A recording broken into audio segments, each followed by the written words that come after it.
Friends, तो मेरे पास एक नया कुछ सामान आया है, तो मैं वो जस्ट अनबॉक्स करूंगा और आप लोगों को दिखाऊंगा।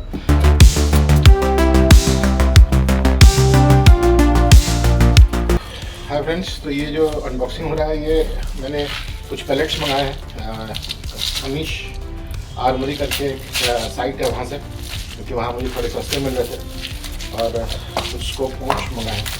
तो मैं ज़्यादा शूट नहीं कर पाया ट्राजेक्ट्रॉन को, क्योंकि ये थोड़ा डैमेज निकला है। क्या होता है, तो ये थोड़ा डैमेज है, ट्रांजिट में डैमेज हुआ है।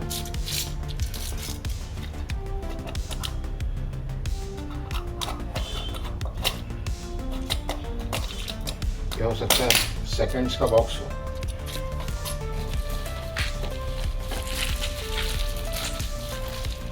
अनीश हारमोनी करके साइट है, वहाँ से मंगाया है। कुछ मुझे स्कोप माउंट्स लेने थे, मैं ट्राजेक्ट्रॉन की शूटिंग नहीं कर पा रहा था, क्योंकि जो स्कोप माउंट मैंने मंगाए थे वो हाई माउंट थे, लॉन्ग रेंज के लिए थे। H&M बैराकूडा एक कैन और एक नया टाइप ऑफ पैलेट है। आई डोंट थिंक कोई इंडियन शूटर उसको यूज़ किया है। मुझे कोई इसके बारे में पता नहीं है। क्यूरियोसिटी फैक्टर इसका शेप काफ़ी यूनिक है, तो मैंने वो मंगाया है। ये है सिल्वर पॉइंट, 11.57 ग्रेन का है, 0.177। ये इसको चला के देखेंगे कैसा है ये। तो जैसा कि मैं कह रहा था कि मैं ट्राजेक्ट्रॉन चला नहीं पा रहा था ज़्यादा, क्योंकि जो स्कोप माउंट था वो काफ़ी हाई था।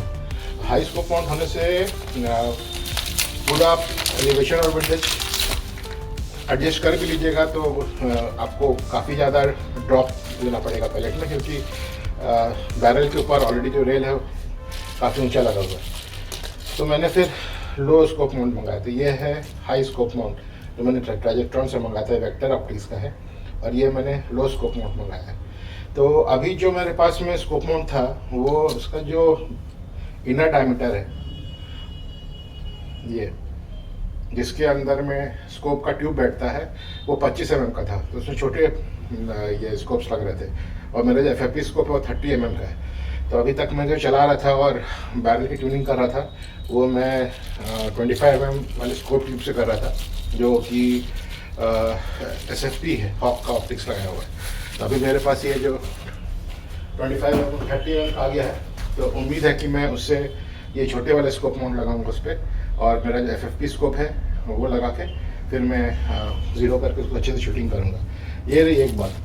दूसरी बात जो मैं बताना चाहता हूँ, वो ज़्यादा अभी तक किसी ने इस पर वीडियोज़ बनाया नहीं है। मेरे लिए भी सीख है, और मैं चाहता हूँ कि दूसरे लोग भी सीखें मेरी गलतियों से।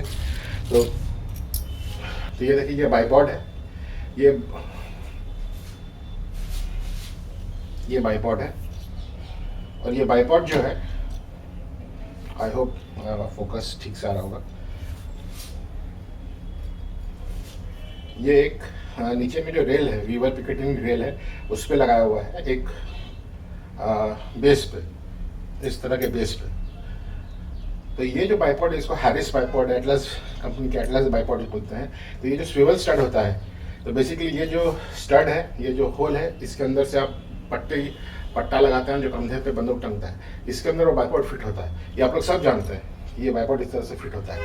और ये बाइपॉड जो मुझे ट्राजेक्ट्रॉन से मिला है, इसमें एक दो खास बात है। एक तो ये एमलॉक,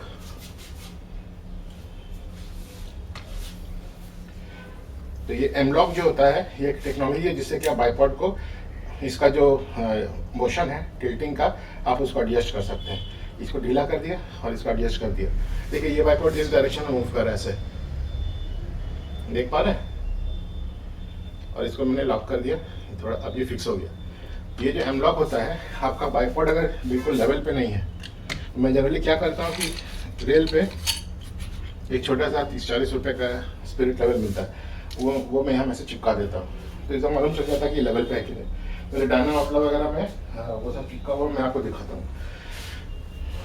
तो ये जो मैंने ये चिपकाया हुआ है स्पिरिट लेवल, ऐसा मालूम चल जाता है गन सीधा है कि नहीं। इंग्लिश में उसको कैंट बोलते हैं, जो ऐसे अगर जमीन लेवल है या लेवल नहीं है, एक उबड़ खाबड़ है, उसको कैंट बोलते हैं, CANT। तो ये जो है बताता है कि आपका गन कैंट है कि नहीं। लेकिन बाकी जो बाइपॉड्स होते हैं, सेम बाइपॉड है, मेड इन चाइना, लगभग सब कुछ सेम है, लेकिन ये मूव नहीं करता, ये फिक्स, इसमें कोई कैंट नहीं है जैसे कि इसमें है।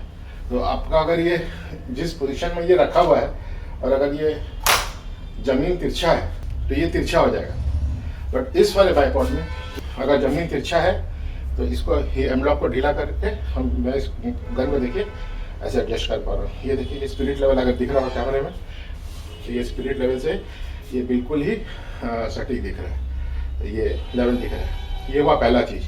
दूसरा चीज़ है कि ये जो बाइपॉड है वो नॉर्मली एलन की से ये कनेक्टेड है, कार्बन फाइबर का बना हुआ है, बहुत अच्छा बिल्ड क्वालिटी है, और ये स्विvel करता है, इसमें ये एम लॉक लगा है, ये स्विvel करता है, कार्बन फाइबर बाइपॉड है, ठीक है। खैर, मैं जो पॉइंट बता रहा था, तो आप जो नए लोग बाइपॉड खरीद रहे हैं, आप ट्राई करिए इस तरह का बाइपॉड खरीदने का जिसमें ये एम लॉक लगा है और ये 20 डिग्री इधर और 20 डिग्री इधर टिल्ट कर सकता है। जो कंपनी से मिला है, ट्रैजेक्टोन उन्होंने दिया है वो है रॉकस्टाड कार्बन फाइबर स्विvel। इस बाइपॉड को कार्बन फाइबर स्विvel बोलते हैं। ये हालांकि हारिस बाइपॉड, लेकिन इसमें ये स्विvel फीचर भी है।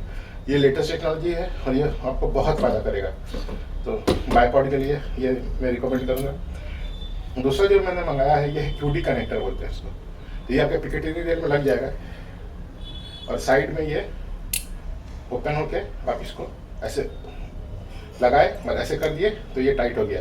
आपके जो बाइपॉड्स है इंस्टेंटली आप उसको लगा सकते हैं और रिमूव कर सकते हैं, इसको QD कनेक्टर बोलते हैं। तो मैं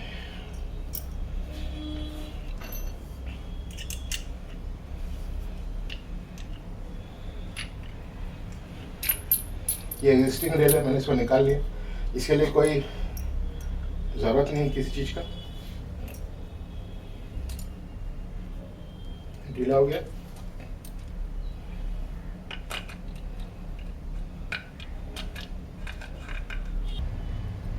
एक बार मैंने इसको रेल के हिसाब से चौड़ा कर लिया,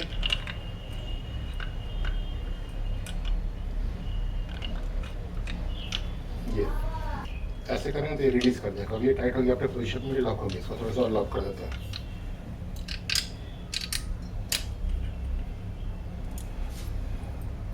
So this is how a QD mount, quick detach mount. This is a quick detach mount. तो ये QD mount ऐसे इंस्टॉल होता है और इसके नीचे ये जो बाइपॉड है, स्विvel बाइपॉड जो कि मूव कर सकता है, वो माउंट होता है। आई होप आप लोग को वीडियो अच्छा लगा हो, तो आप लोग भी अगर बाइपॉड खरीदते तो ट्राई करिएगा ऐसा बाइपॉड खरीदने का। आज के लिए बस इतना ही, इसको छोटा करके बनाऊंगा ताकि आप लोग का टाइम वेस्ट नहीं हो।